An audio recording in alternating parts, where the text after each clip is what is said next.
9절부터 11절 우리 함께 봉독하겠습니다. 그러면 이제 우리가 그 피를 인하여 의롭다 하심 얻었은즉 그로 말미암아 진노하심에서 구원을 얻을 것이니 우리가 원수 되었을 때 주심으로 말미암아 하나님으로 더불어 화목되었은즉 화목된 자로서는 또 그의 살아심을 인하여 구원을 얻을 것이니라. 뿐 아니라 이제 우리로 응을 얻게 하신 우리 주 예수 그리스도로 말미암아 하나님 안에서 당실과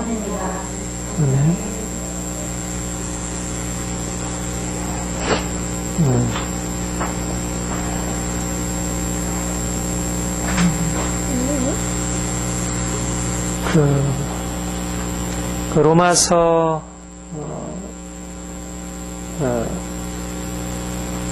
처음부터 로마서 이제 서론을 지나고 본론을 시작하면서 사도 바울이 하나님이 우리에게 주신 구원에 대해서 말하면서 뭘 얘기를 했냐면 하나님의 의의 계시에 대해서 말을 했습니다.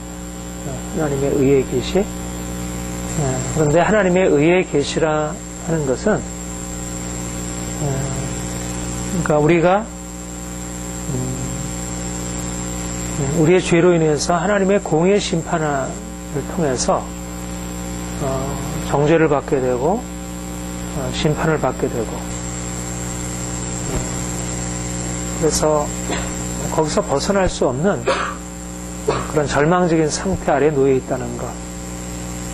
이방인이든지 유대인이든 할 것 없이 모든 사람들이 다 하나님의 정죄와 그 심판 아래 놓여 있다는 사실, 그것을 전제로 하면서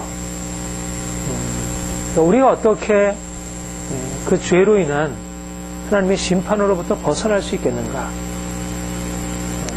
그 정죄의 심판으로부터 어떻게 벗어날 수 있겠는가. 그것은 우리의 행위로 불가능한 일이고 하나님이 예수 그리스도의 십자가를 통해서 우리의 모든 죄를 우리가 대신 지심으로 말미암아 우리가 정죄 아래 놓여있던 우리가 이제는 그 정죄의 심판으로부터 벗어나서 의롭다함을 얻게 되었다는 믿음으로 말미암아 칭의, 우리가 정죄에서 벗어나서 의롭다함을 얻는 이 칭의의 은혜 안에 들어갔다는 것. 1장부터 5장에 이르기까지 계속되어지는 사도 바울의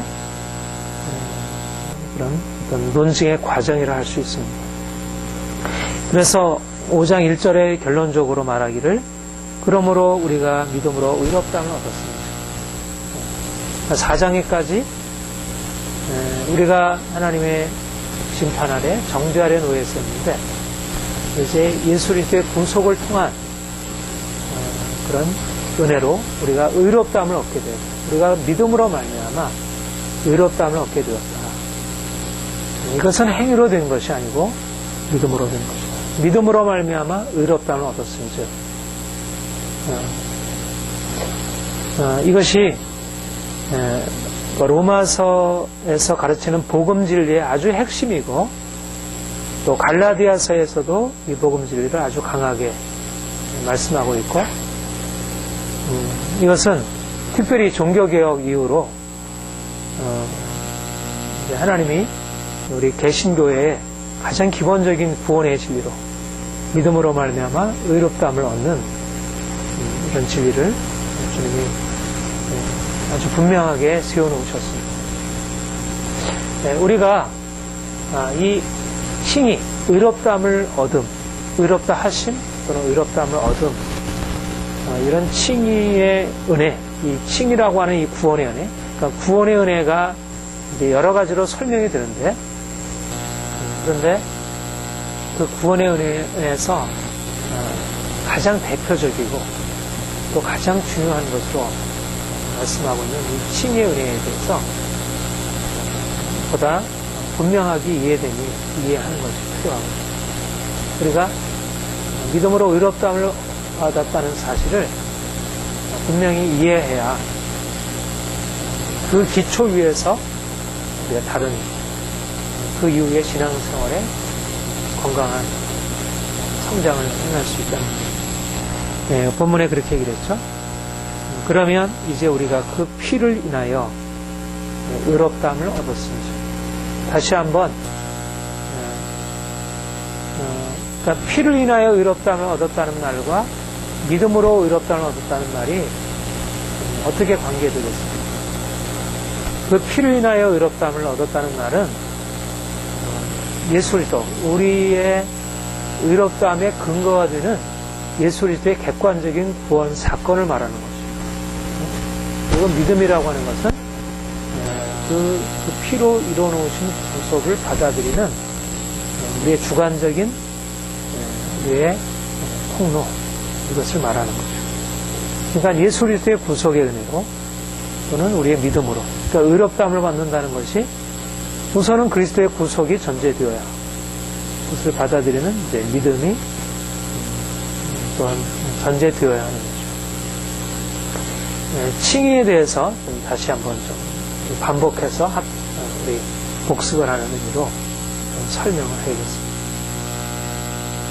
칭의라고 하는 것은 금방 얘기한 대로 칭의라는 것은 하나님의 심판을 전제하고 두려운 심판을 전제하고 하나님의 정의의 심판을 전제하고 하나님은 각 사람을 행한 대로 심판하시는 정의의 하나님이시죠. 옳은 자에게 선한 자에게 상급을 주시고 악한 자에게 벌을 내리시는 분, 선을 행하는 자에게 생명으로 갚으시고 악을 행하는 자에게 죽음으로 갚으시는 그런 정의로우신 하나님이죠. 우리 신앙에 있어서 아주 핵심적인 것입니다. 이 칭의 신앙이 중요한 것은 하나님은 정의의 하나님이라는 거예요. 그러니까 우리가 하나님을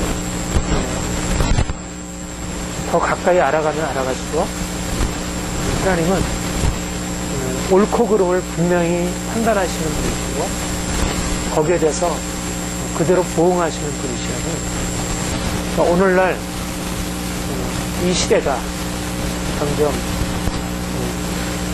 생각들이 어두워져가지고 선과 악의 구분을 폐기해버리고 또 선과 악의 구분이 있다 하더라도 악을 행한 것에 대한 심판을 인정하지 않는 시대가 됩니다. 그러나 하나님은 선과 악을 분명하게 구분하시는, 그러니까 우리가 보통 그것을 이제 윤리도덕이라 말해요. 윤리도덕의 기초가 되시는 분이 바로 하나님입니다.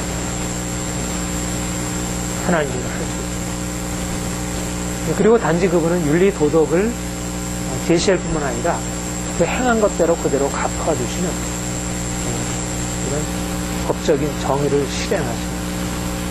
그러니까 그분은 두려운 심판자이십니다. 우리가 행한 행위들에 대해서 하나님이 낱낱이 보시고 거기에 대해서 그대로 평가하시고 갚으신다는 것은 우리로서 굉장히 두려운 사실입니다. 사실은 사람들이 두려워할 것은 병도 아니고 가난도 아니고 또 인생의 여러 가지 재난도 아니고 사람도 아니고 죽음도 아니고 세상 어떤 권세도 아니고 하나님의 심판입니다. 그러니까 우리가 믿음으로 의롭다함을 받았다, 우리가 그리스도의 피로 말미암아 의롭다함을 받았다고 할 때 우리가 바로 하나님은 그의 정의로 심판하시는 분이라는 사실을 알고 우리가 그분의 심판 앞에 서 있다는 사실을 전제해야 이 의롭다함을 받았다는 사실의 의미가 있습니다. 하나님을 두려워하지 않는 사람은 하나님의 심판을 알지 못한다면 우리가 믿음으로 의롭다함을 받았고 우리가 그의 피로 의롭다함을 받았다는 사실을 이해할 수가 없습니다. 하나님은 너무도 두려운 하나님. 이것은 아담을 하나님의 형상대로 창조하시고 내가 이 선악 알게 하는 나무의 실과를 먹는 날에는 정령 주리라 하신 대로 그가 선악을 알게 하는 나무의 열매를 따먹자. 그를 그 말씀하신 대로 심판하시고 그를 에덴에서 추방하시고 그리고 그에게 죽음의 형벌을 가하신 것처럼 그 이후에 이스라엘 백성들의 역사, 족장들과 이스라엘 백성들의 역사 속에서 하나님께서 그의 정의를 아주 분명하게 드러내십니다. 그리고 지금도 하나님은 우리의 삶 가운데 그의 정의로 판단하시고 심판하시는 분으로 보셔요. 그리고 장차 예수 그리스도께서 영광 중에 재림하실 때 각 사람을 행한 대로 심판하시게 된다는 거죠. 하나님의 두려우심을 우리가 알고 있어야 우리가 행한 그대로 심판을 받지 아니하고 그가 우리의 모든 심판을 예수 그리스도에게 넘기시고 그가 대신 심판을 받으셨고 우리는 악을 행했을지라도 그 앞에 우리의 잘못을 고백하고 그 용서를 구하면 우리를 거기서 건져주신다는 이 구속의 은총이 얼마나 귀하다고 하는 것을 깨닫게 됩니다. 그러니까 우리가 칭의 은혜가 너무나 감사한 것은 우리는 태어날 때부터 죄인으로 태어나고 또 살아오면서 우리는 거듭 죄를 범해하고 예수를 믿고 난 이후에도 우리는 죄로부터 온전하게 자유함을 얻지 못했고 우리가 평생 우리가 죄와 완전히 떨어져서 살아갈 수 없는 존재라는 사실을 이해할 때 또한 하나님은 그냥 죄를 묵인하시고 그냥 간과하시고 덮으시는 분이 아니고 물론 참고 기다리시지만 우리 행한 것대로 보응하시는 분이라는 하나님의 정의를 이해하게 되면 하나님이 우리의 죄를 묻지 아니하시고 우리의 죄를 갚지 아니하시고 우리를 용서하시고 우리를 그 죄의 형벌에서부터 건지셨다는 사실은 너무나 놀라운 축복이고 우리가 날마다 이 은혜가 우리에게 너무나 감사한 일이 아닐 수 없다는 것입니다. 우리는 그의 피로 인하여 의롭다함을 얻은 자. 우리의 행한 죄는 두려운 심판. 그래서 우리의 삶에 많은 저주들을 동반하고 있습니다.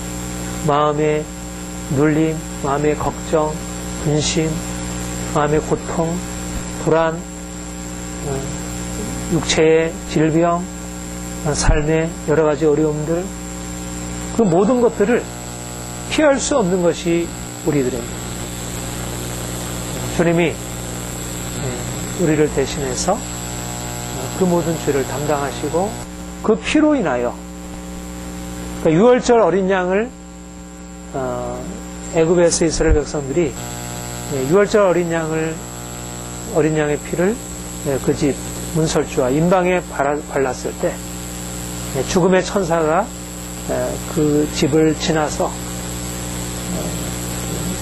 그 죽음으로부터 벗어날 수 있었듯이 우리가 예수 그리스도의 피를 우리에게 바르게 되면 죽음의 저주가 고통이 우리를 지나갈 수 있게 됩니다.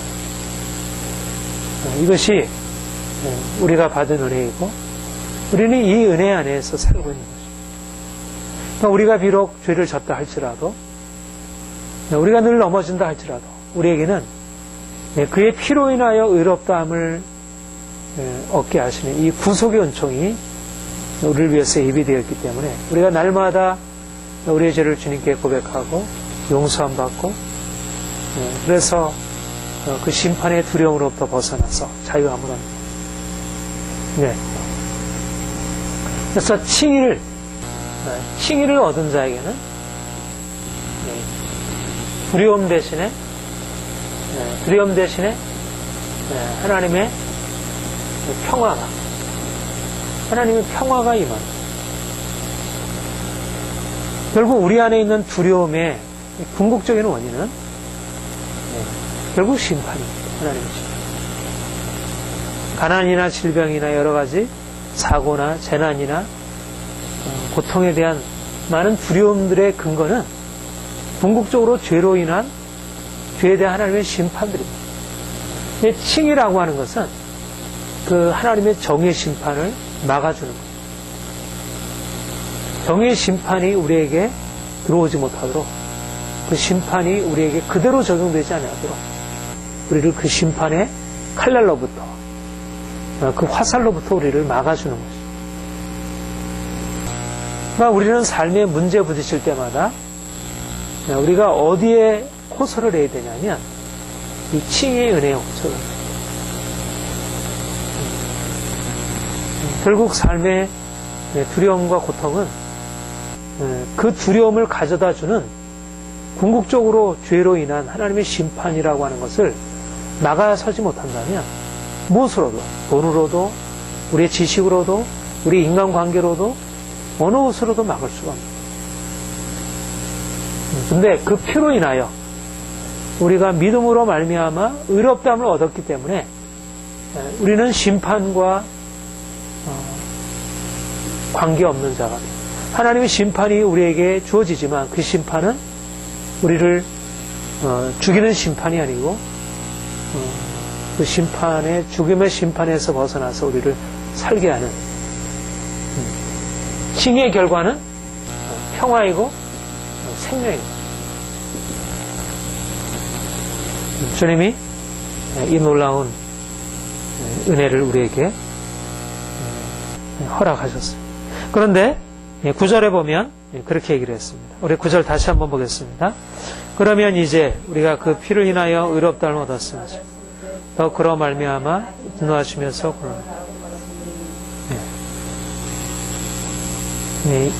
우리가 그 피를 인하여 의롭다 하심을 얻은 것은 하나님의 심판에서 벗어난 것입니다. 그런데 이 심판은 어떤 심판이냐면 장차 나타날 영원한 심판, 그 심판을 말하는 거예요. 이미 벗어난 거예요. 이미. 그러니까 칭의는 우리가 예수를 믿음으로 말미암아 믿는 순간에 이미 그 심판이 우리에게 선언이 된 거야. 너는 자유다. 너는 이제는 해방이다. 너는 정죄에서 벗어났다. 우리가 예수를 믿고 난 이후에도 우리가 여전히 죄에 빠지고 또 그렇게 되지만 그러나 예수를 믿는 그 순간에 이미 우리는 칭의 은혜 안에 들어간 자가 되는 것입니다. 그래서 우리는 영원한 심판과 관계없는 자가 되었습니다. 이것을 우리가 뭐라고 얘기를 하냐면 구원의 확신이라 그렇게 해요.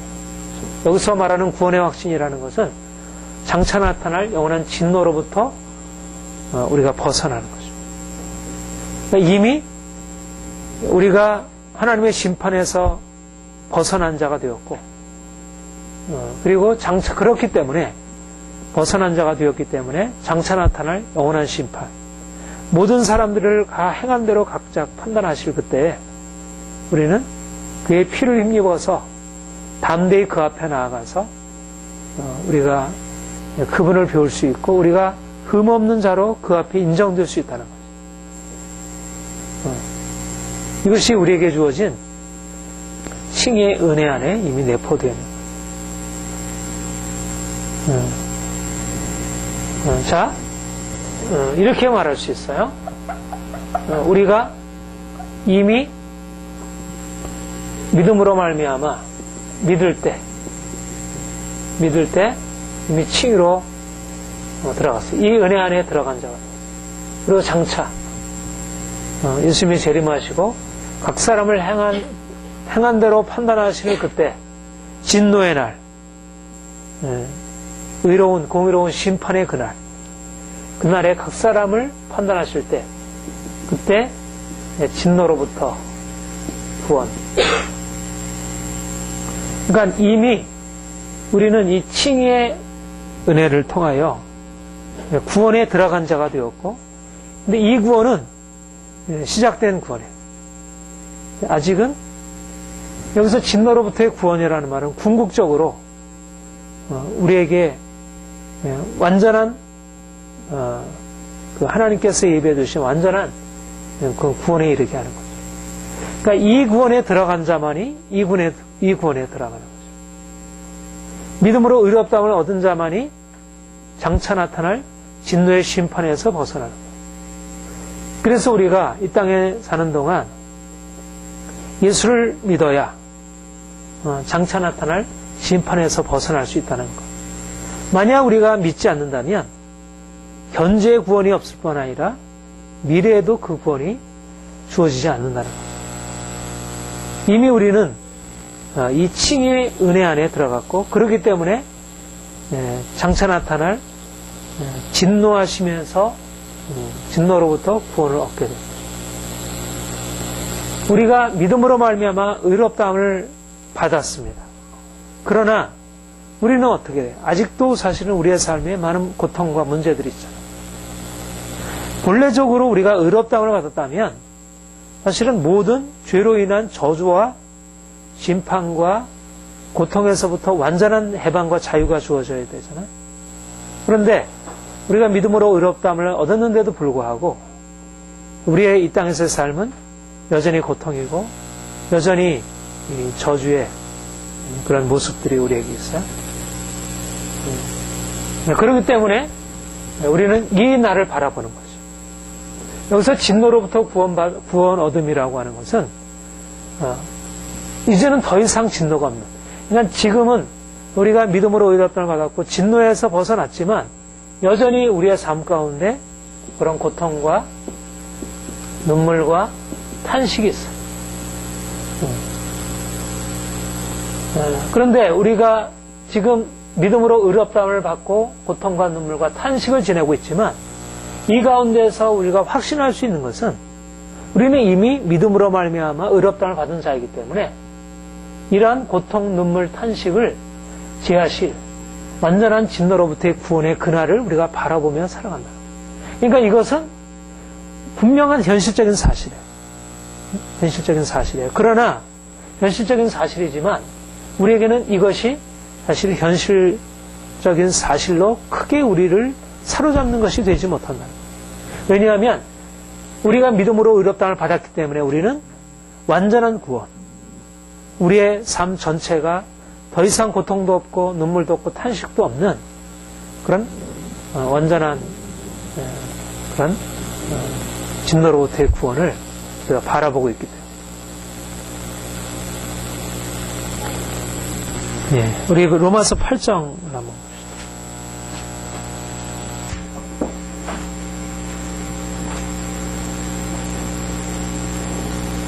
23절, 24절.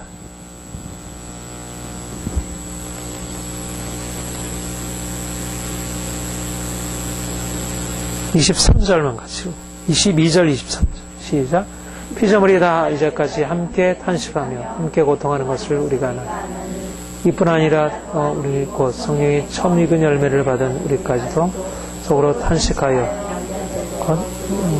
구속을 기다리는. 두 가지 국면이 있는 것이에요. 성령의 처음 익은 열매를 받은 우리는 의롭다함을 받았고 우리는 이미 생명을 받았고 우리 안에 평화와 기쁨이 있어요. 그러나 우리에게는 아직도 완전한 해방, 피조물이 탄식하면서 기다리는 완전한 해방이 아직은 주어져 있지 않은 거예요. 그래서 우리는 그런 완전한 해방, 완전한 구원, 궁극적인 구원을 향해서 탄식하며 기다린다는 거죠. 양자될 것, 그 몸의 구속을 기다립니다.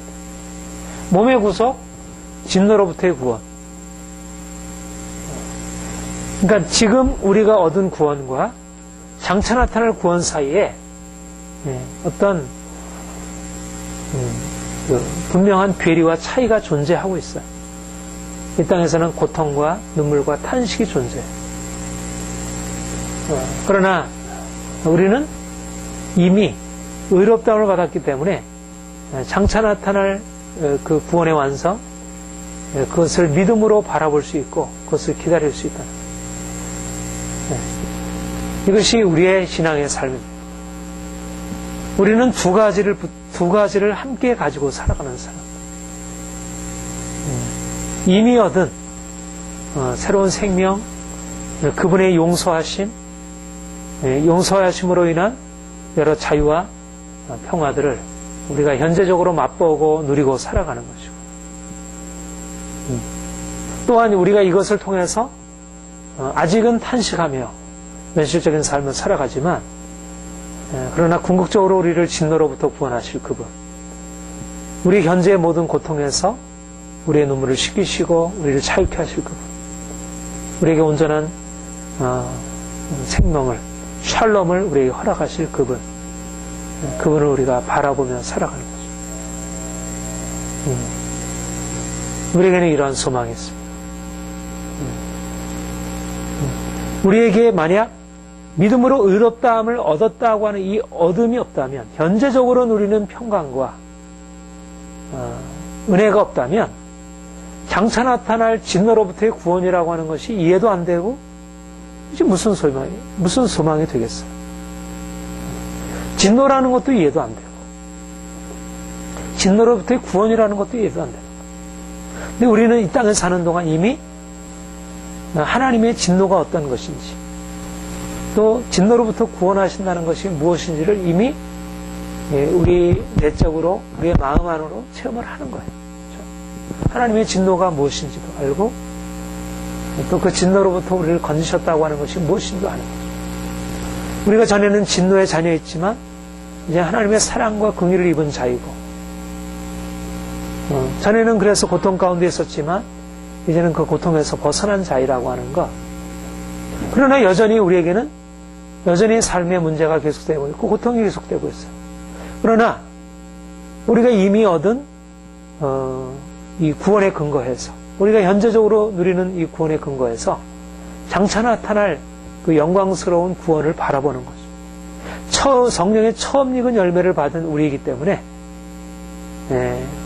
장차 나타날 그 몸의 구서, 양자될 것, 그것을 우리가 바라보는 거죠.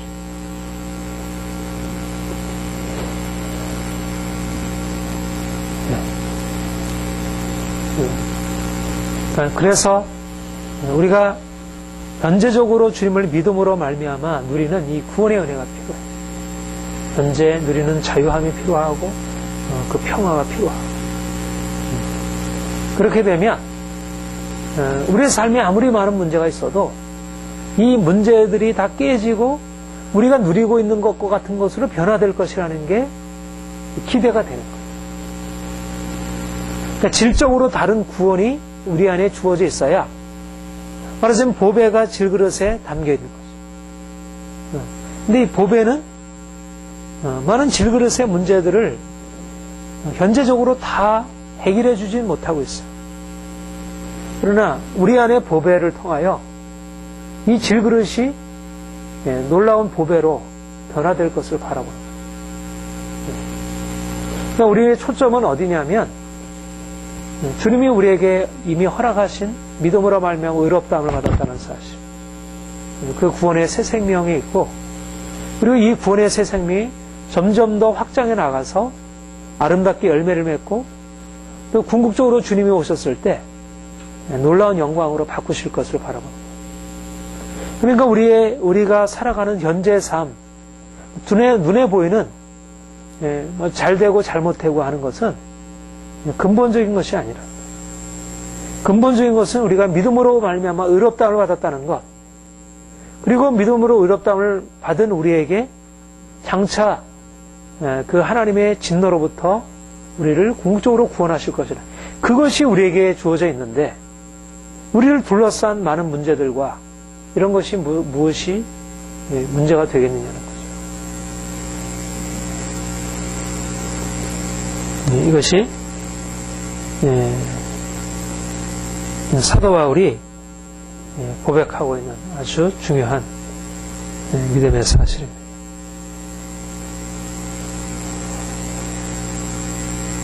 그로 말미암아, 더욱 그로 말미암아 더 큰 축복에, 그러니까 사실은 그러니까 이게 참 감사한 것은 이것이에요. 우리의 신앙생활에 있어서 참 우리가 감사하고 기뻐해야 할 것은 뭐냐면 우리의 신앙생활은 계속 더욱이라는 것입니다. 더. 우리가 처음 믿었을 때 받은 은혜가 있다면 그 받은 것보다 더욱더 귀한 것이 앞에 또 있고 또 그것이 주어지면 더욱더 놀라운 것이고 물론 더욱더 놀라운 것으로 나아가기 위한 더 큰 연단과 시련과 고난의 과정들이 있긴 하지만 그러나 우리에게는 계속적인 더 큰 축복, 더 넓은 것, 더 깊은 것 그것이 예비되어요.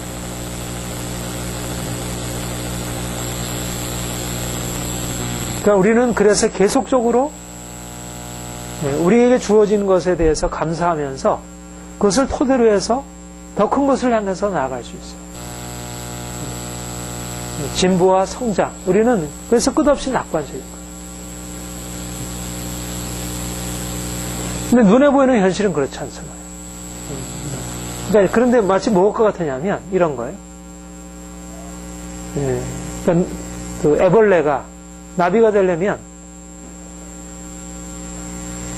그 번데기가 되어서 고치가 되어가지고 죽음의 과정을 거쳐야 되죠. 그러니까 그 성장이라는 게 어떤 이런 그냥 점진적인 성장으로서 우리에게 주어지는 것이라면 그런 고통스러운 과정을 적게 경험하면서 살 수 있는데 근데 주님이 우리에게 주시는 어떤 이 변화라고 하는 것은 죽음을 동반한 성장과 더함으로 나아가는 축복이기 때문에 현실적인 것으로 보자면 이게 어떤 성장으로 보이지 않고 더하는 것으로 보이지 않고 줄어드는 것으로 축소되는 것으로 여겨질 수 있어요. 그래서 자꾸 사람들은 그야말로 끝없이 계속 늘려가려고만 하려고 그렇죠? 그리고 하나님이 우리를 낮추시거나 축소시키거나 이러면 그거를 마치 우리가 실패하는 것으로 생각을 하려고. 근데 하나님이 행하시는 것은 그런 의미로 우리를 성장시키시고 증가시키시는 것이 아닙니다. 그러니까 하나님이 우리 현재적으로 누리고 있는 하나님의 은혜의 축복이 있는데, 구원의 축복이 있는데, 그야말로 아주 크고 놀라운 영광스러운 구원을 향해서 우리를 끌고 가고 있어요. 그러니까 이 믿음의 씨앗, 이 생명의 씨앗, 여기서부터 주님이 우리를 시작해서 결국은 이리로 나가고, 이게 지금 현재 우리가 누리고 있는 게 궁극적인 게 아니라, 이거는 그야말로 시작. 믿음으로 의롭다고 받았은즉 이제는 더욱 진노하시면서 구원을 얻을 것이다. 진노하시면서 구원을 얻을 것이라는 것은 소극적인 얘기가 아니라 완전한 구원. 더 이상 고통도 없고 더 이상 진노의 흔적이 남아있지 않는 구원. 그러니까 말하자면 그 말은 무슨 말이에요? 아직은 진노로부터의 구원이 아직은 온전하게 주어져 있지 않다는 거예요. 주님은 우리를 이리로 끌어가시는 거예요. 누가 이렇게 할 수 있겠어요? 현실 속에서 어떤 인간이 어떤 현실의 과정이 우리를 이렇게 끌고 갈 수 있겠습니까? 이건 하나의 우리의 이상과 상상에 불과하잖아요. 환상이잖아요. 그런 궁극적인 구원의 상태라고 하는 것은 존재하지 않잖아요. 현실적으로. 어떤 종교도. 근데 말하자면 만물의 창조자 생명의 하나님만이 이 일을 하실 수 있는 것이고, 그래서 우리는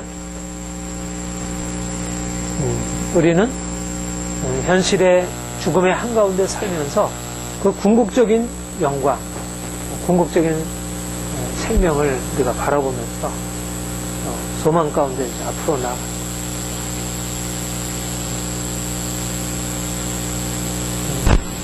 그러니까 우리 안에 이런 앞으로 계속, 그래서 그 앞에 있는 것과 사실은 같이 연관된 것이죠. 그렇죠? 앞에도 그렇게 얘기를 했죠. 믿음으로 의롭다를 받은 우리에게 바로 하나님의 영광을 바라고 즐거워하느니라.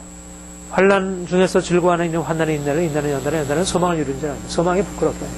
그러니까 믿음으로 의롭다를 받은 자에게 무엇이 주어졌냐면 소망이 주어져요. 영광을 향한 소망이 주어져요.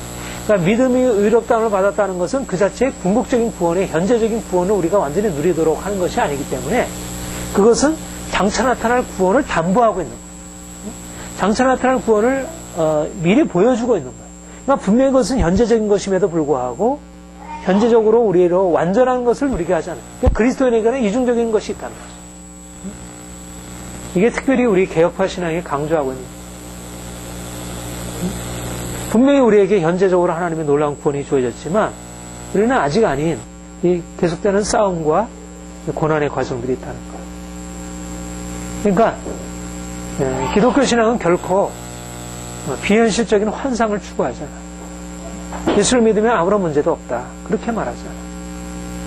오히려 문제 한가운데서 우리가 장차 나타날 영광을 바라고 즐거워하고 그리고 우리가 믿음으로 말미암아 의롭다함을 얻었기 때문에 장차 나타난 진노로부터 구원받을 것을 확신하면서 고난의 과정을 견디고 앞으로 나아가는 거예요. 그러니까 하나님의 완전한 구원이 우리에게 있기 때문에 현재에 나타나는 고난이 우리를 두렵게 하지 않는 거죠. 현재의 고난은 우리는 어떻게 생각해요? 우리가 하나님을 바라보지 않는 사람들에게는 내가 무엇인가를 재산을 누리고 있거나 뭔가 이 삶의 행복을 누리고 있다가 갑자기 고난에 닥치게 되면 어떻게 돼요? 그러면 이 두려움이 찾아오잖아요. 내가 이제까지 다 빼앗기겠구나. 이거 큰일 났다. 이게 이러다가 우리 이번에 9월 위기사, 전체 IMF.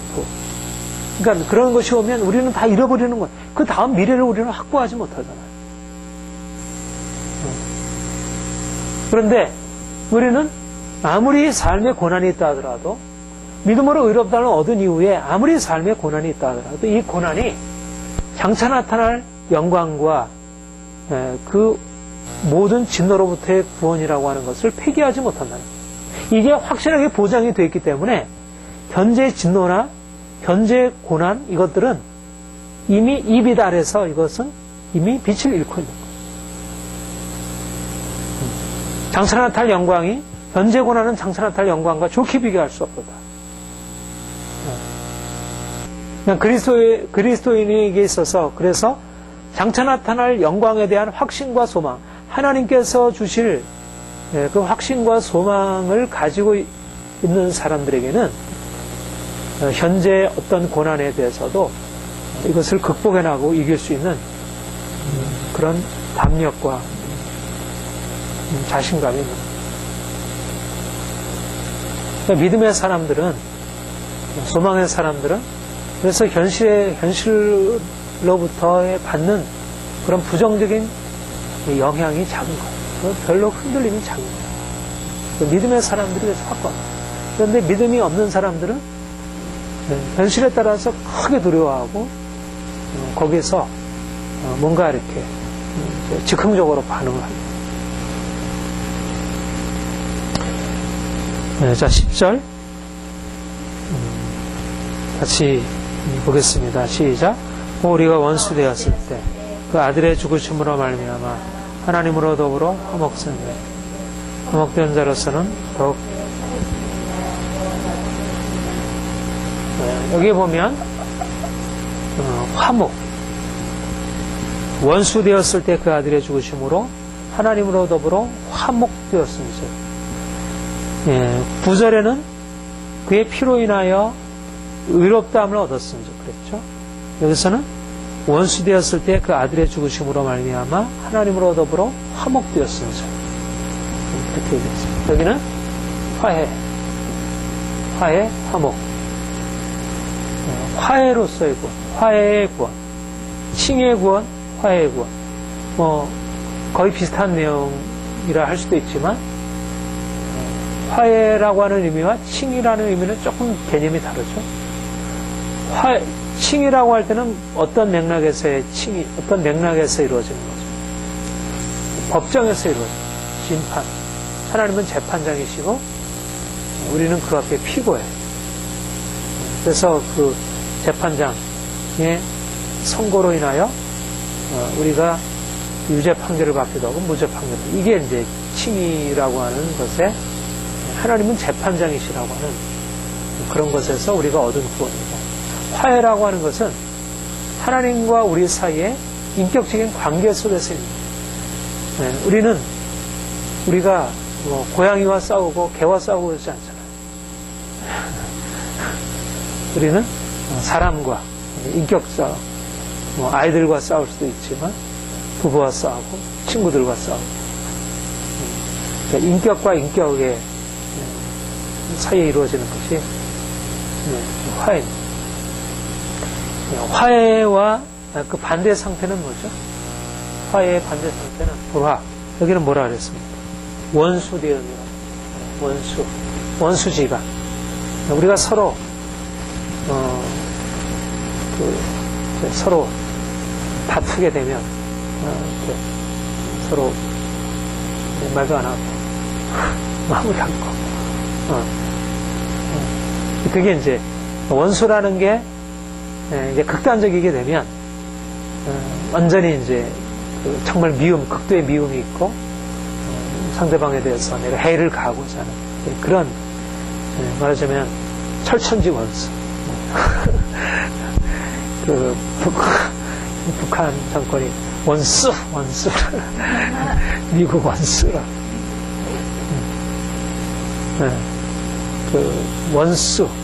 원수지간. 참 이게 무서운 거죠. 원한. 우리 드라마나 영화나 소설이나 이런 데 보면 원수라는 게 참 무서운 거잖아요. 한번 원수로 이렇게 맺어지게 되면 보통 우리가 이렇게 서로 싸우고 관계가 틀어져도 이게 해결하기가 쉽지 않은데요. 원수지간이 되는 것은 정말. 근데 하나님과 우리 사이에 그런 원수지간이 되었다. 하나님과 우리 사이가 원수가 되었다는 것은 무엇을 말합니까? 관계가 되어지는데, 원수라는 것은 서로 상호적이죠. 그러니까 일단 너와 내가 원수가 되었다는 얘기는 내가 상대방을 싫어하고 상대방이 나를 싫어하고, 내가 상대방을 미워하고 상대방이 나를 미워하고, 내가 상대방에게 마음을 닫고 상대방이 나에게 마음을 닫고, 그게 원수지간.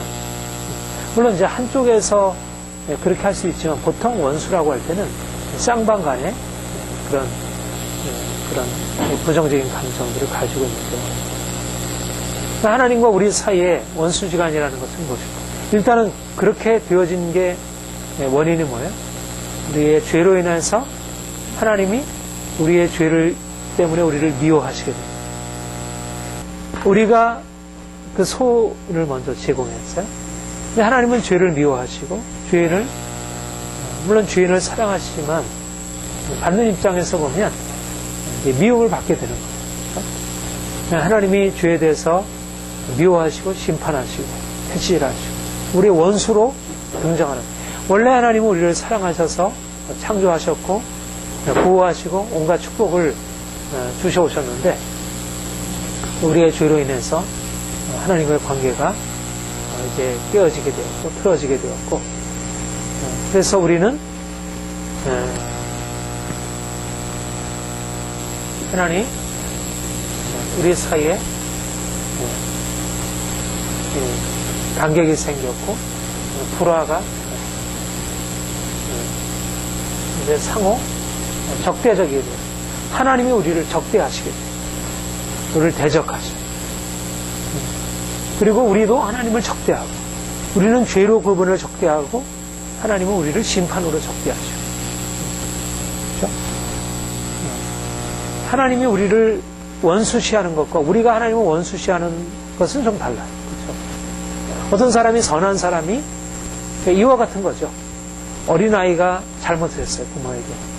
그러면 잘못하면 아이에 대해서 채찍을 두고 엄마가 때리잖아요. 근데 아이가 자기 잘못을 인정치 않고 엄마를 미워해요.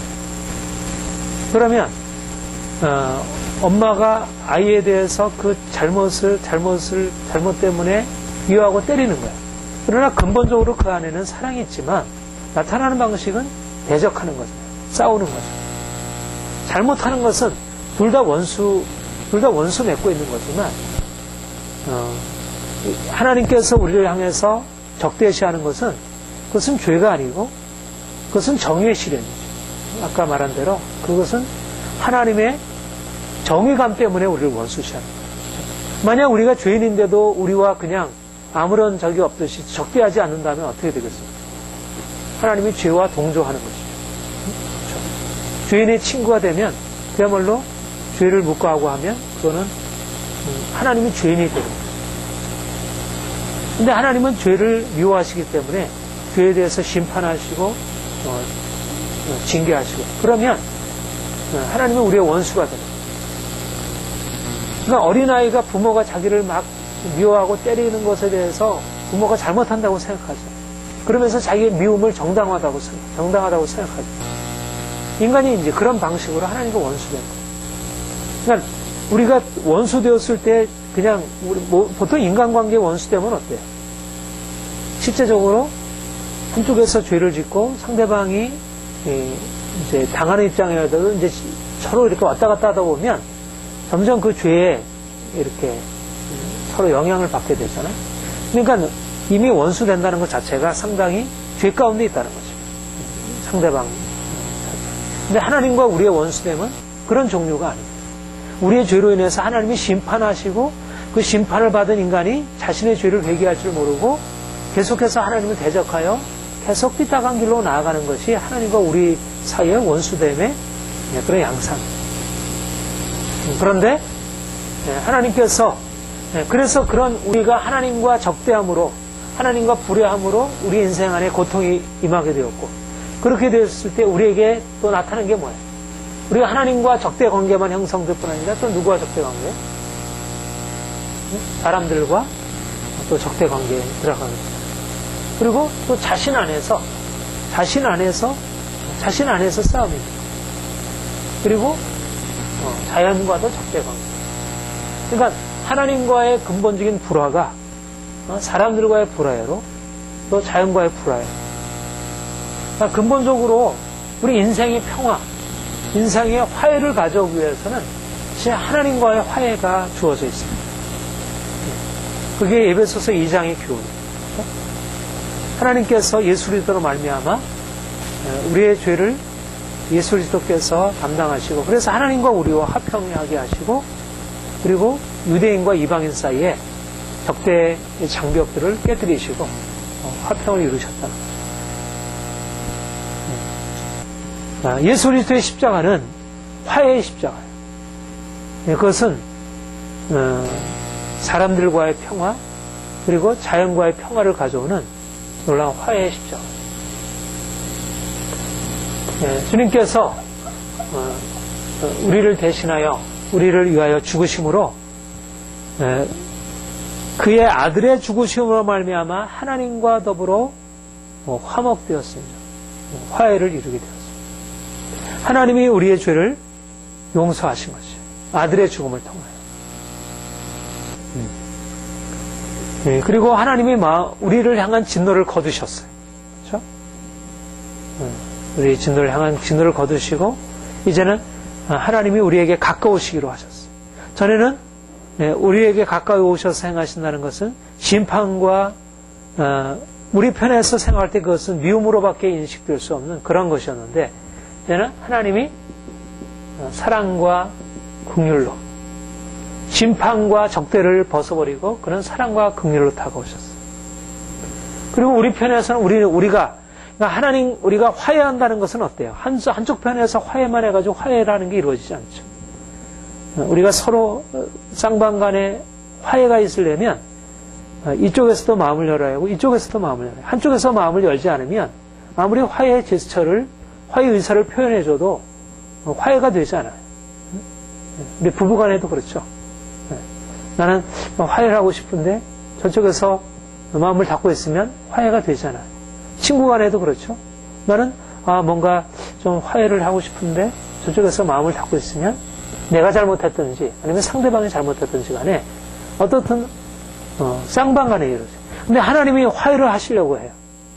하나님이 우리 인간들을 향해서 화해 제스처를 취하셨어요. 예수님의 십자가가 바로 화해예요. 내가 이 길이 화해의 길이다. 바로 죄가 우리를 막고 있는데, 우리와 나와 너희 사이를 막고 있는데, 바로 죄를 위하여 내가 이제 아들을 보냈고, 아들의 십자가의 죽음으로 이제 화해의 길이 이제 열렸다. 그러면 하나님이 우리를 향한 화해의 신호예요. 그러면 우리가 어떻게 응답을 하겠습니까? 네. 어떻게 응답을 해? 우리가 그분의 것에 대해서 받아들이면서 우리는 결국은 주님의 사랑과 긍휼을 통해서 다가오실 때 이제는 내가 너의 모든 죄를 덮고 내가 너와 이제 친하고 싶다. 너와 좀 좋은 관계를 다시 회복하고 싶다. 이렇게 얘기를 하는데 그냥 우리가 죄 가운데 그냥 머물러 있는 것을 그냥 버려두시고 그렇게 하시는 건 아니잖아요. 그렇죠? 예수님께서 십자가에서 우리의 죄를 다루심으로 이제는 우리가 그 십자가의 은혜에 근거해서 우리가 죄를 어떻게 하는 게 중요합니까? 죄를 회개하고 하나님께 돌이키는 거죠. 예. 그러니까 말하자면 회개가 하나님께 돌이킴이죠. 말하자면 하나님과 우리 사이에 적대 관계가 형성된 것은 왜 그랬습니까? 우리가 하나님을 떠나 행함으로 하나님을 떠나서 등을 돌리고 우리의 고집대로 불순종으로 나갔기 때문에 하나님이 우리를 적대하시게 됐어요. 근데 내가 아무리 하나님께 돌이켜 나간다고 하더라도 만약 우리가 돌이켜 나갔다고 해가지고 그것이 화해가 되지 않아요. 그렇죠? 우리가 저지른 죄가 있기 때문에. 그러니까 내가 돌이켰다고 해가지고 화해가 되는 게 아니고 그것에 대한 응당의 응보가 보응이 주어져야 돼. 대가가 지불돼야 돼. 그죠? 잘못한 것에 대해서 대가가 지불되어야 그 다음에 화해가 이루어져. 그래서 예수님께서 그 아들의 죽으심으로 화해를 이루신 것입니다. 그리고 이제는 하나님께서 우리를 향하여 이제는 그 마음을 여셨기 때문에 우리가 나아갈 수 있게 되었어요. 전에는 나아가고 싶어도 그분께 나아갈 수 없다면 이제는 그분이 우리를 위하여 예수 그리스도의 십자가로서 이미 우리의 죄에 대한 과거의 모든 것들을 다 다뤄놓으셨기 때문에 우리가 믿음으로 받아들이면 그 모든 것을 용서받고 이제는 그것을 마치 없었던 것으로 내가 모든 죄를 다 없었던 것으로 이제는 처리를 했다. 그리고 나서 이제 화해의 관계로 들어가려면 없었던 것을 처리했다 하더라도 계속 거기에 머물러 있다면 우리가 화해하는 게 아니잖아요. 그러니까 화해라고 하는 것은 기본적으로 이제는 하나님과의 정상적인 관계로 돌이킴, 내가 죄를 인정하고 하나님께 돌이키는 것을 전제로 하는 것이죠. 그래서 이제는 내가 하나님을 떠나 살던 것에서 이제는 하나님과 함께 더불어 살아가는 삶의 관계로 이제 바뀌어지는 것입니다. 하나님이 우리에게 그 일을 시작하죠. 우리를 하나님과 화목하게 하신 거죠. 그분이. 그리고 우리는 그분의 화해의 방법들을 받아들여서 이제는 그분과 화평케 되는 이 길에 들어가게 된 것입니다. 이것이 우리를 하나님과 화목하게 하십니다. 우리 골로새서 1장 21절.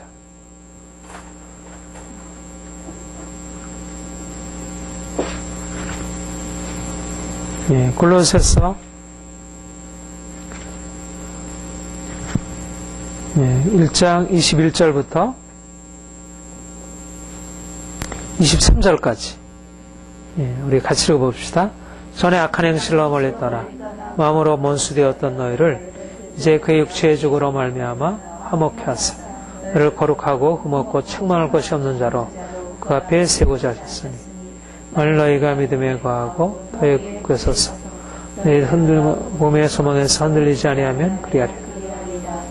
복음은 전파된 바요 나바볼은 이 복음을 전에 악한 행실로 멀리 떠나 마음으로 원수가 되었던 너희를 이제는 그 육체의 죽음으로 말미암아 화목하게 하사 원수 되었던 우리를 이제 화목하게 하시고 어떻게 하셨어요? 거룩하고 흠없고 책망할 것이 없는 자로 그 앞에 세우게 하신 것입니다. 그래야지 화목이 유지가 될 거 아니겠어요? 하나님은 거룩하신 분이고 우리가 그분과 불화하게 된 원인은 그분을 떠나서 화목의 조건, 화평의 조건인 거룩함을 잃어버리고 우리가 죄 가운데 행함으로 악한 행실로 그렇게 되었어요. 근데 계속해서 악한 행실에 머물러 있으면 우리는 또다시 그가 우리에게 허락하신 그 화해의 관계, 친밀한 관계를 잃어버리게 되잖아요. 그런데 하나님이 우리를 그분과 화평하게 하시고 이제는 죄와 돌이켜서 이제는 거룩한 행실로, 이전에는 우리의 악한 행실로 하나님과 적대가 관계에 주었다면 이제는 먼저 화해를 이루시고 그분의 능력으로 화해를 이루시고 그 화해의 기초에서 우리가 거룩한 삶으로 나아가게 하시고, 화해가 먼저이고 거룩한 행실은 그 다음에 따라온 것입니다. 우리는 보통 어때요? 우리는 먼저 내가 행실을 바꿔야 되잖아요.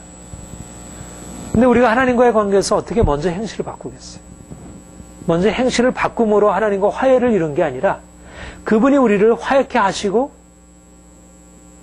그분의 십자가의 은혜 안에서 악한 행실로부터 떠나서 이제는 거룩하고 흠이 없는 자로 그분과 화평할 수 있게 된 것이죠. 그리고 계속해서 그 위에 거할 수 있게 된 거예요. 이것이 하나님이 우리를 그리스도 안에서 하나님과 화평케 하시는, 화해하게 하신 일이고, 우리는 그의 화해 안에서 사는 것입니다.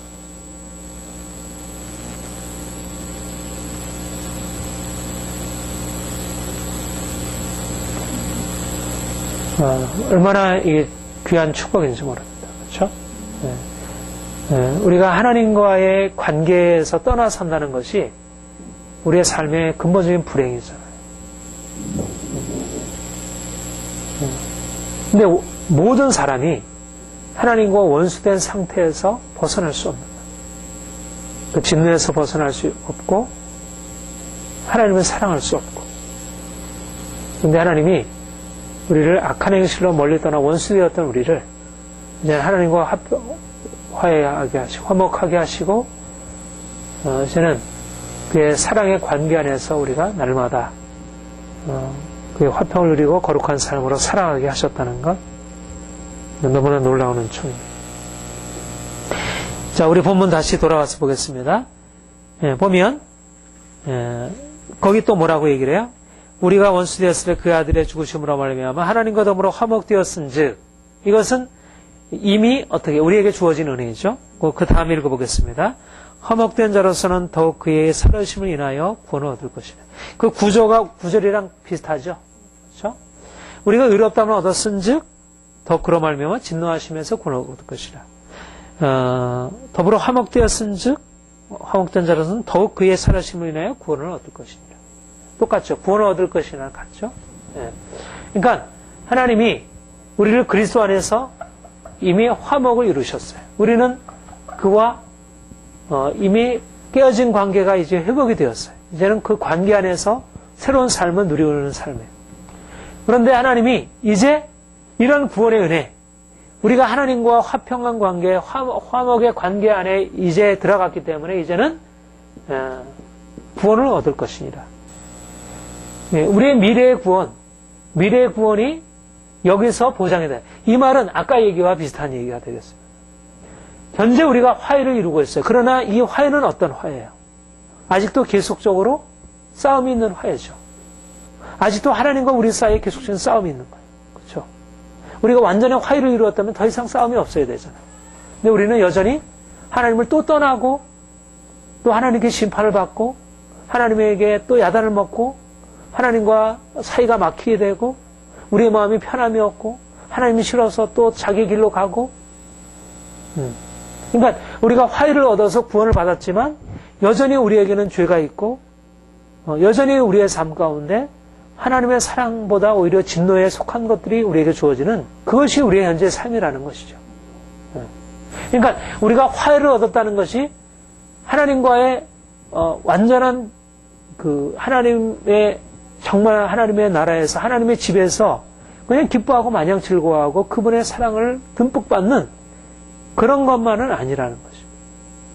여전히 또한 우리가 이전의 행실로, 악한 행실로 돌아가서 또 죄 가운데 빠지고 또 하나님의 심판을 받고 하는 그런 죄와의 싸움, 갈등, 이런 것이 우리의 삶에 여전히 존재하는 그러한 화해라는 것입니다.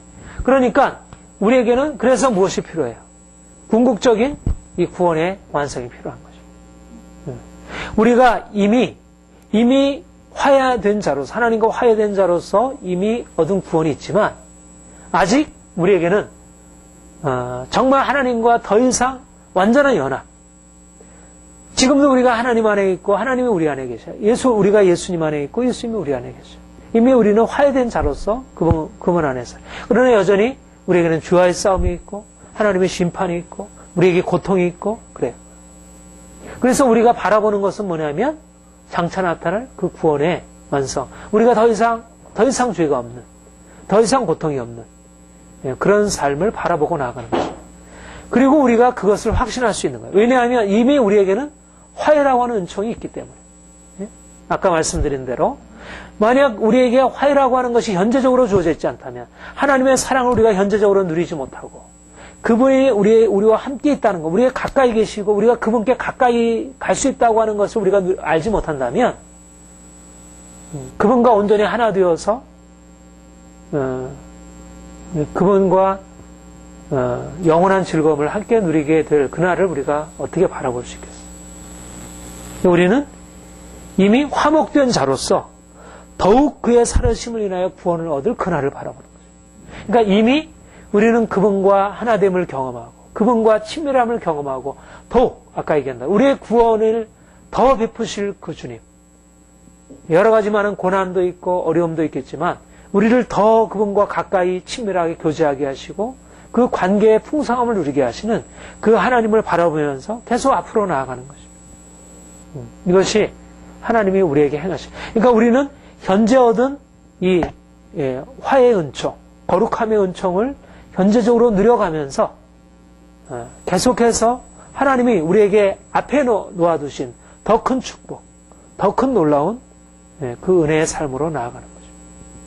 그리고 하나님이 우리를 그의 생명으로 말미암아 우리를 구원하실 것이라는 그 소망을 바라보기 때문에 또한 우리는 더욱더 거룩함으로 살아갈 수가 있고 그 소망을 가지고 있기 때문에 요한일서에서 그렇게 얘기를 했죠. 요한일서 3장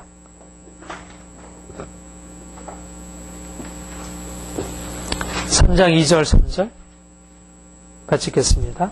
사랑하는 자들아 우리가 지금은 하나님의 자녀라 장래에 어떻게 될 것은 아직 나타나지 아니했으나 그가 나타나심이 되면 우리가 그와 같을 줄 아는 것은 그에 계신 그대로 볼 것이며 주를 향하여 이 소망을 가진 자마다 그에게 끝과는 같이 자기를 깨끗게 하느니.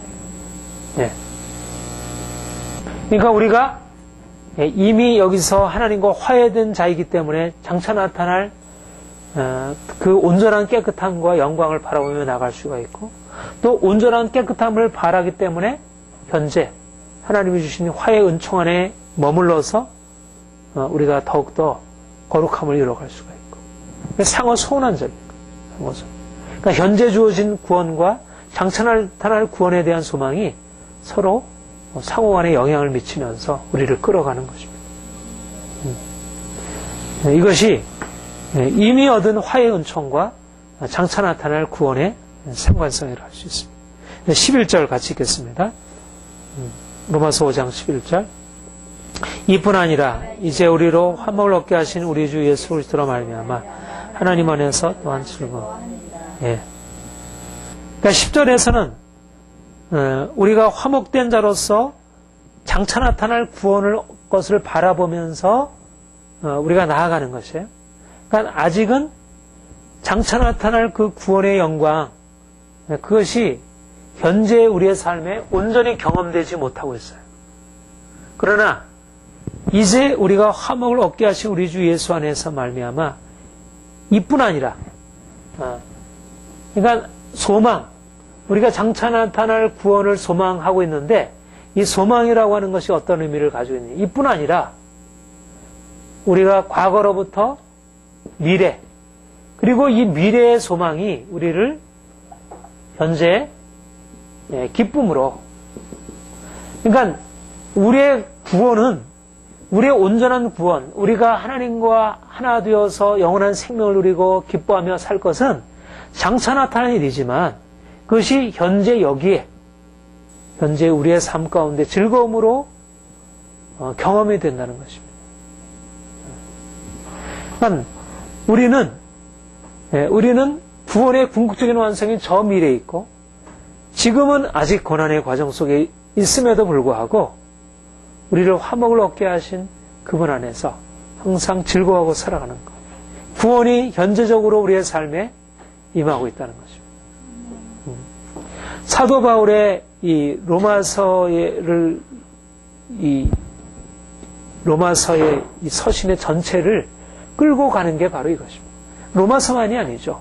그의 모든 서신은 이것이 끌고 가는 거예요. 말하자면 하나님의 구원은 장차 예수 그리스도께서 오셔야 그 구원의 축복이 우리에게 온전하게 주어져요. 여전히 우리 현실 속에 그러니까 이미 우리가 구원을 얻었지만 우리의 삶은 고난의 한가운데 있어요. 환난을 당하고 핍박을 당하고 미움을 당하고 죄와의 싸움이 있고 많은 문제가 있어요. 그러나 그럼에도 불구하고 기쁨과 즐거움이 있다는 거예요. 화목을 얻게 하신 그분이 그 화목을 얻게 하신 우리 주 예수 그리스도로 말미암아 하나님 안에서 우리를 즐거워하게 하시는 것입니다. 그러니까 장차 나타날 영광이 말하자면 현재의 삶에 침투해 들어오는 거예요. 그 생명의 능력이 여기 생명이 미래라 그랬잖아요.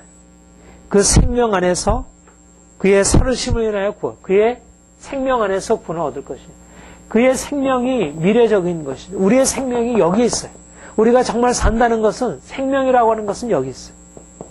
몸의 구속, 우리의 육체, 우리의 모든 것에 완전한 평화, 기쁨, 능력 이것은 여기 있어요. 그런데 놀라운 것은 우리가 그의 살으심을 인하여 구원을 얻을 것이나 이게 미래의 일이지만 이 미래의 일이 우리 현재적으로 여기서 화목을 얻게 하신 그분 안에서 현재 여기서 즐거움과 기쁨으로 살아갈 수 있도록 하나님이 그렇게 행하시다. 이게 구원이라는 거예요. 무엇보다 강력한 게 미래에 나타날 것이 현재적으로 침투해 들어오고 있다는 것. 이게 믿음의 삶이고 이게 기적이라는 거예요. 하늘의 기쁨이고 하늘의 영광이고 하늘의 생명인데 이것이 현재적인 기쁨으로 우리의 삶을 장악하고 있다는 것. 이게 사도 바울의 삶이고 이게 초대교회의 삶이었고 이것이 하나님을 만난 모든 사람들의 경험이라는 것입니다. 아까 얘기한 대로 성령의 처음 익은 열매, 여기서 하늘의 열매를 맛보고 살아가는 거예요. 베드로전서 1장 보십시다. 동일한 말씀. 베드로전서 1장 8절부터 9절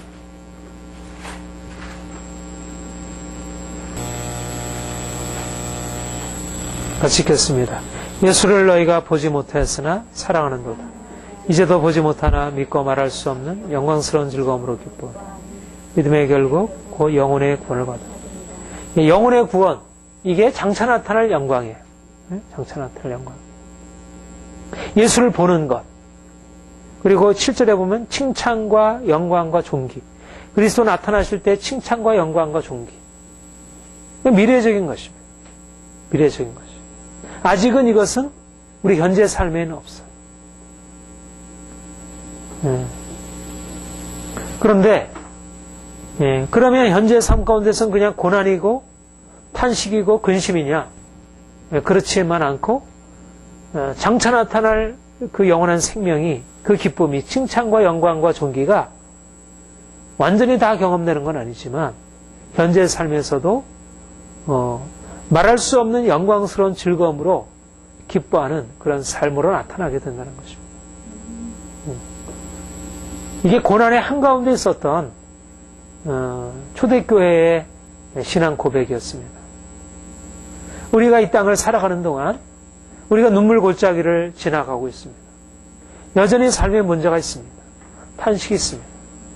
그러나 우리는 하나님과 화목된 자이고 화목케 하신 그분의 사랑과 은총이 우리에게 지금도 계속되고 있어요. 하나님의 사랑으로 말미암아 성령으로 말미암아 부으신 바 하나님의 사랑이 우리에게 부어진 바 되므로 우리에게는 소망이 있고 그 소망 안에서 세상이 알지 못하는 즐거운 기쁨이 있다는 것입니다. 예수님은 이런 생명을 우리에게 주셨습니다. 영생을 맛보며 주 안에 살게 하셨습니다. 장차 나타날 영원한 생명, 예수님께서 강림하실 때 우리에게 가져주실 그 놀라운 영광과 즐거움에 비견할 수 있는 그것을 미리 맛보게 하는 삶이 우리 현재의 삶에 있습니다. 그것을 그러니까 이것도 우리 지금 이것과 비교할 수 없는 더할 것이지만 우리가 이 기쁨의 차원도 계속해서 시간이 지나가면 갈수록 우리의 삶에 고난과 함께 기쁨이 더해가는 것입니다. 우리가 이 땅에 사는 동안 처음에 주님과 화해하고 경험했던 평안이 있고 자유가 있고 기쁨이 있고 시간이 지나면서 고난도 더해가고 여러 가지 근심도 더해가지만 하나님이 주시는 기쁨의 강도가 더해가고 더 온전한 거룩함으로 나아가게 되고 그래서 점점 지나가게 되다 보면 이 땅에서 정말 하늘나라가 아주 많이 우리에게 다가온 것처럼 그렇게 여겨질 수 있는 그런 삶이 우리에게 주어진다는 것이죠. 그게 이제 교회 공동체 안에 주어지게 되면 더 놀라운 이제 능력으로 나타납니다. 하나님이 이러한 놀라운 구원의 은혜로 이미 시작하였습니다. 구원을 이미 이뤄 놓으신 분, 그리고 장차 영광으로 그것을 완성하실 그분, 이뤄 놓으신 그 구원과 장차 미래에 나타날 구원을 현재 우리의 삶에 적용해서 우리의 삶을 매일매일 새롭게 하시고 현재적으로 그 구원의 생명과 기쁨을 누리게 하시는 그 역사들. 그래서 우리의 삶은 매일매일 현재적인 그 구원의 은총 안에서 우리가 감사하고 기뻐하고 찬양하며 살아가는 거죠. 세상은 이것을 알지 못해요. 우리에게 주어진 칭의 은총도 화해도 우리 장차날 영광도 우리 현재적으로 누리는 그 생명의 기쁨도 알지 못해요. 근데 우리는 이 놀라운 구원의 생명을 매일매일 더 풍성하게 누려가면서 이것을 이제 사람들한테 보여주고 전해주고 사람들을 이제 이 안으로 함께 초대해서 그들로 함께 누리게 하려는 것입니다.